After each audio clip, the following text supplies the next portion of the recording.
지난 13일 프랑스에서 극단주의 이슬람 무장 세력인 IS의 총기, 폭탄, 테러로 인해서 무려 129명의 무고한 시민이 숨졌고 350여 명이 다쳤습니다. 테러 분자들의 반인륜적 범죄로 전 세계가 충격에 빠져 있습니다. 이번 테러를 계기로 시리아 난민 소년 쿠르드의 마음을 열었던 유럽은 그 빗장을 다시 걸어 잠그려 하고 있습니다. 신원이 확인된 테러범 7명 중 2명이 난민으로 위장 입국했다는 사실이 알려졌기 때문입니다. 어제 개막된 주요 20개국 정상회의도 테러를 긴급 의제로 채택하고 테러 대응을 위한 국제 공조 방안을 논의했습니다. 테러 위협은 이제 우리에게도 더 이상 남의 일이 아닙니다. 국회는 다른 무엇보다도 체계적인 테러 대책 수립을 위해 테러 방지법 제정에 박차를 가해야 할 것입니다. 하지만 현재 국회에 계류되어 있는 테러 방지 법안은 논의 테이블에조차 오르지 못하고 있습니다. 정보기관의 비대화와 인권 침해를 우려한 야당과 시민단체의 반대에 발목이 붙잡혀 있기 때문입니다.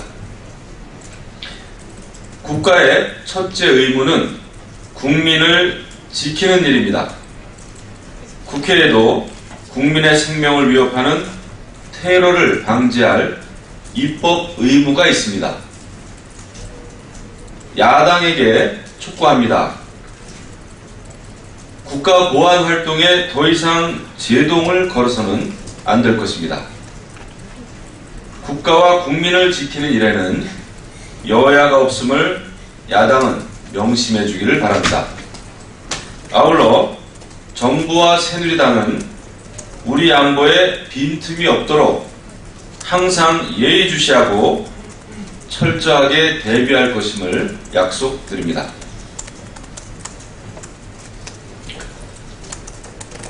지난 주말 폭력 시위에 관련된 내용이 되겠습니다. 지난 주말 민주노총과 전국농민회 등 다시 읽겠습니다.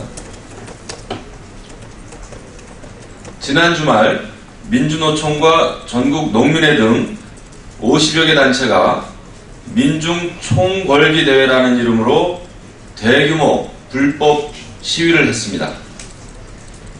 대통령 퇴진, 통진당 해산 반대, 이석기 석방, 정권 투쟁 등의 정치적 구호들까지 나왔습니다. 이번 불법 폭력 시위로 경찰 100여 명이 다치고 경찰 차량 50여 대도 파손됐습니다. 그야말로 폭력이 난무한 무법천지였습니다. 일부 시위대는 경찰 버스에 불을 붙이려는 시도까지 벌였습니다. 버스에 타고 있던 나이 어린 우리 경찰들이 큰 화를 입을 뻔했습니다. 하지만 일부 언론과 야당은 마치 정부의 불법 폭력 시위에 책임이 있는 것처럼 말하고 있습니다. 쇠파이프와 강목, 밧줄과 접이식 사다리, 횃불까지 동원된 시위를 평화 시위로 포장까지 하는 것은 낯뜨거운 일입니다. 과연 법치국가라고 할 수 있는지 부끄럽기 짝이 없습니다. 야당은 도대체 무슨 생각으로 도심을 무법천지로 만든 불법 폭력 시위를 감싸는 것입니까? 이것은 불법 폭력 시위의 상습화를 방조하고 조장하는 것이나 다름이 없습니다. 헌법과 법률은 집회와 시위의 자유를 보장하고 있습니다. 그러나 법 질서를 짓밟는 불법, 폭력, 과격 시위까지 보장되는 것은 아닙니다. 자유에는 책임이 따르는 법입니다. 그런데 이번 불법 시위는 자유를 이용해 자유민주주의를 뒤엎는 계급투쟁입니다. 또한 이날 시위는 수배 중인 민노총 위원장이 진두지휘했다고 합니다. 여론을 선동하고 매도하여 국정을 방해하고 나라를 마비시키는 행위는 처벌받아 마땅합니다. 사법당국은 이번 불법 시위를 주도하거나 배후를 조정한 자, 폭력 행위자에 대해 엄중한 처벌을 해주기를 바랍니다.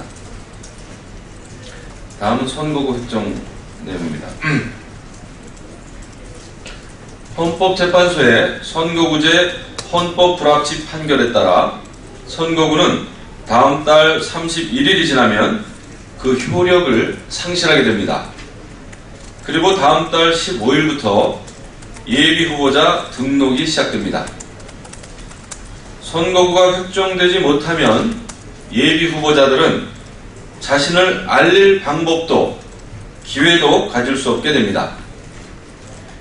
이것은 정치권뿐만 아니라 국가 전체에도 큰 불행이 아닐 수 없습니다. 300명의 의원 정수를 유지하라는 국민의 뜻과 소외된 농어촌 지역 대표성을 지키는 방법은 단 한 가지뿐입니다. 비례대표 의석수를 줄이는 것입니다. 새정치민주연합은 선거구 획정과는 전혀 관련이 없는 권역별 비례대표제, 선거연령 하향 조정, 투표시간 됐습니다. 새정치민주연합은 선거구 획정과는 전혀 관련이 없는 권역별 비례대표제, 선거연령 하향 조정, 투표시간 연장 등으로 논의를 가로막아서는 안 될 것입니다. 더 이상의 시간 끌기는 국민이 결코 용납하지 않을 것입니다. 선거를 코앞에 두고 졸속으로 획정하는 과거의 패단을 답습해서는 안 됩니다. 새정치민주연합의 전향적인 협조를 기대합니다. 이상입니다.